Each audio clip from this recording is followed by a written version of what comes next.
Monsieur le Président de la République, où commencent les droits universels? Après tout, ils commencent près de chez soi, en des lieux si proches et si petits qu'on ne peut les voir sur une carte du monde. Dans le rapport annuel 2019 sur l'état des droits de l'homme au Bénin, que j'aurai l'honneur de vous remettre dans quelques instants, et qui doit être perçu comme un outil d'aide à la démocratie, des violations des droits de citoyens ont été constatées par nous-mêmes en tant qu'institution nationale complémentaire conçue pour veiller à ce que les droits de tous les citoyens soient pleinement protégés. On dit que le peuple est mieux, c'est faux. On dit que mon peuple est mieux, c'est faux. Le peuple parle, il pleut tout le temps. C'est le gouvernement qui n'a pas de tympan. On dit que le peuple est mieux, c'est faux.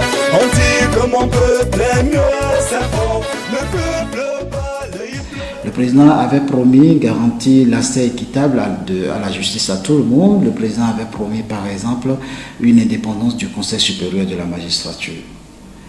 Mais aujourd'hui, qu'est-ce que nous avons vu? Nous avons vu que dès l'arrivée du président, qu'il y a eu des attaques répétées contre la liberté d'association, de réunion et de manifestation. Les premiers qui en ont fait les frais, c'est les étudiants qui ont été soit suspendus, dont les manifestations sont réprimées, et puis on s'est ingéré dans le système de leur organisation. Résultat, on a presque tué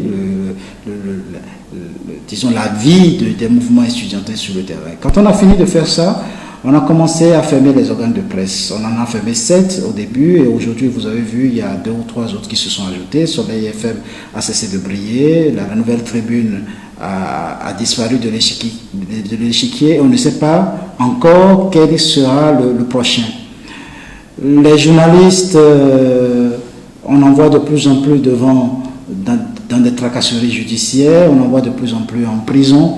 Et tout cela, pourquoi? Parce qu'à partir de août 2017, il y a eu une série de lois qui ont été prises et qui ont sérieusement mis à mal la jouissance des libertés individuelles. Je vais parler de la loi sur le renseignement, je vais parler de la loi du code numérique, je vais parler de la loi de retrait de droit de grève, je vais parler